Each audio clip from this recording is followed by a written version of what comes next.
welcome back to Voice Asia. Thank you so very much for tuning in today. Today I'm going to be talking a little bit about mental wellness and also self-care. It sort of goes hand in hand. I realized after watching over my video last time that I didn't really talk much about self-care. So today I'm going to go in depth a little bit about that. But before I do that, I'm going to give you guys what my quote is today. So today's quote is, "Do not compromise on yourself. You are all you've got." I feel like, one of the things that we do as women, or even just as human beings in general, is that we compromise on our own intelligence. We compromise on ourselves so many times. Just a little disclaimer, I'm not perfect. I don't have all the answers. Everything that I talk about in my videos are just things that I've experienced firsthand, or things that I've noticed, people in my close circle have gone through and they've told me about, and the learnings that I've gotten from that. So let's talk a little bit about mental wellness, depression, anxiety, stress, and all that stuff. What the hardest thing ever is dealing with anxiety or dealing with depression and stress and all those things. For me firsthand, one of the struggles was, I think there was a period in my life when I was depressed, but I don't like going back to it. I actually don't like talking about it. I don't know why yet, but I actually don't like talking about it. But one thing that I know that is a constant in my life right now is anxiety. So I was somewhere and someone told me that, anxiety is, when you're thinking so much about the future, and then depression is like when you're pulling yourself back in the past. So past mistakes, past failures, past decisions, and you're dwelling so much on it, and it pulls you into a state of depression because it's like you don't know, you can't change the past, right? And then when you're anxious with something, it's like you're anxious for the future, which you cannot see. So then you're constantly thinking, oh my God, what about this? What about this? What about that? What about that? And then you just find yourself you become like a walking zombie, literally. So one of the things that I experienced, and this was all during the time when I was in the process of figuring out myself, and I was figuring out who I wanted to be, and I'm still on that journey. I was sucked, I would say. I was sucked into this whirlwind where I just didn't have control over my emotions anymore. I didn't have control over myself anymore.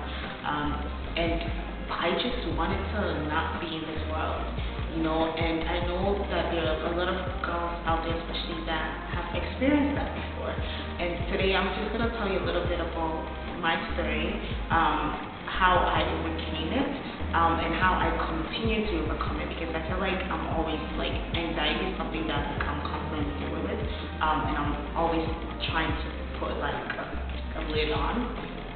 I don't have all the answers, like I said earlier, so it's just gonna be a little bit of a story time, but then also just seeing things from my point of view. Yeah, just a little bit of a backdrop. I remember being in a state where I was just really hurting. And it wasn't the kind of hurting where, my heart was just, I don't know what it was, And recently I was watching a show, and then one of the people said, there's two types of pain. There's the pain that causes you suffering, and then there's the pain that is there for a purpose. So it serves some kind of purpose. At that point in time, all I could feel was the suffering. And when I say suffering, it's not the surface stuff. It's deep down, I was hurting, and my heart was just breaking. And I just really fell into a state of hopelessness where I felt like I just couldn't do anything, and there was just, life in itself was not appealing to me. One of the things that actually kept me going was my faith, because I did get to that point where I'm forget this life, forget everything else. I don't feel fulfilled. I don't feel content. I don't feel like my life is worth anything, and also mind you, I was young, and I felt I based my entire existence on a person, and my entire existence on this relationship. So it's when it was coming to an end, or I felt like it was coming to an end, and I had no control over that, it sort of pulled me into a state of hopelessness. So I look around and I'm just I don't have anybody. You know what I mean? When you put so much into someone, one person, it doesn't necessarily have to be even being in a romantic relationship, but when you put so much of your existence into another person. When that person is pulling away, you feel like they're pulling a part of you, but it shouldn't be like that. And I don't feel like that was God's purpose for me. And like even myself, like, you know, there's a lot of things that we don't say to each other. Like when we're feeling suicidal, like when we're feeling depressed and we're feeling like I'm not well, we don't talk about it. And there are moments even in my present times when sometimes I'm pulled into that state and like I start remembering my past and I start remembering the things that I've done in the past and I'm just like, oh my God, like I can't believe that I did that to myself, or I can't believe I allowed myself to do that. And then I legit start beating myself up over it. Like not physically beating myself up, but like realize that I'm not really taking care of myself. Like I'm not putting myself in a position where I'm mentally well because I'm stressing myself with so many things, and I'm a thinker. And actually, let me repeat that, I'm an overthinker. So I'm the kind of person that will overthink everything. Like, oh my God, what's gonna happen today? What's gonna happen tomorrow? What's gonna happen next week? Like, I never, like, I'm just like go. I never take the moment to just enjoy the present. And I feel like that was one of my biggest lessons, and that was one of the learnings that the whole point of this video is just to knowing how to take care of yourself, and like, how do you get to that state? How do you care for yourself in a way that you're able to fight off the demons when they come? Like, you know, you're able to like really just push forward when you feel like giving up, and like really laugh in the moments when you want to cry, and like, you know, just be free in the moment when you feel like you have to be in control of everything. Learning. But I wanted to make this video this week, and I wanted to talk about this because I feel like there's a lot of people out there that are silently struggling and are silently dealing with depression, silently dealing with anxiety, and silently dealing with stress, like especially in the Black community things. And I just wanted to encourage someone today, let you know that you're not alone. There are people out there that you can talk to. There are people out there that really want to hear you. And when I say they want to hear you, they don't want to hear your mistakes. They don't want to hear the things that you've done that are so horrible. They want to hear you, the spirit within you that is just crying out. You know, God always brings people in our lives to just guide us on that journey. I'm still on that journey. I'm still learning from that. For us to talk about these things, especially when you're in a certain position, or like people view you to be, you know, a role model, or like, you know, I'm looking up to you, you're my mentor, you're my this. The pressure becomes so hard that sometimes we don't talk about these things. We don't talk about how we're actually feeling. We don't talk about the nights that we cry when we're in our bed alone, or we don't talk about these things. So it becomes so like it becomes like, you know, the unspoken, the big elephant in the room that no one ever talks about. We see it there, but we don't talk about it. So self-care is really, really important, and like, you know, taking care of your mental wellness is super important. That's one thing that I'm learning. And like, and it's in the little things, even in like finding balance between everything else. Sometimes, you know, most of the time people think self-care is like, you know, you are at some spa, you're getting a massage, and like, that's nice too, to be honest. Like, don't get me wrong, I'll take that any day.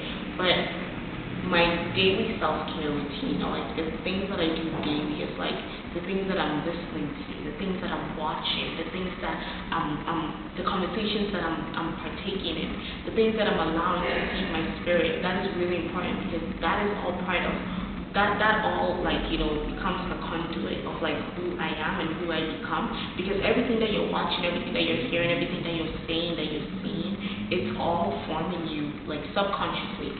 So I'm very mindful of that now. And like, even like the shows that I watch, or like even when I see something on YouTube, the things that I want to watch, the things that I want to read, social media, like all of those things, right? Sometimes it's good to just cut yourself off from all these things and just be in tune with you. And like, I'm Christian, so I would say like be in tune with God, and like be in tune with your spirit, and like what your spirit is saying. Honestly, like, that journey is not easy, but that would be another topic for another day.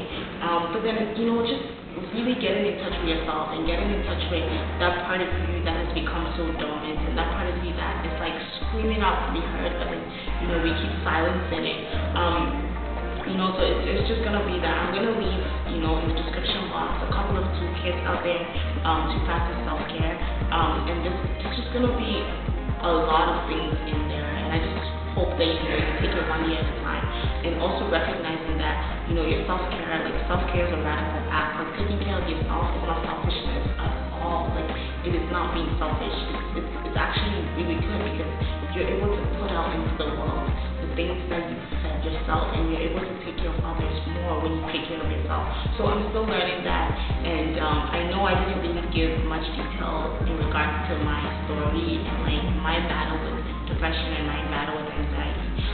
But I'm gonna proclaim this, that I believe that I'm healed. Actually, no, I believe that I'm on the journey of healing, and I'm still getting to that place where I'm comfortable with talking about it, and getting to that place where, you know, I'm more confident in how far God has brought me. One thing too that I want you guys to check out is if you're in the Toronto area or wherever you are in the world, check out The Blind Stigma. So this was a documentary that was done by Stacey Ann Buchanan on mental wellness within the community, specifically within the Black community and its effects and all that stuff. She has like amazing women, amazing men on there that are sharing their story, their battle with mental wellness. So check that out. I'll leave the information in the description box as well. But feel free to let me know how you deal with your mental wellness. How do you deal with yourself, and how do you take care of yourself?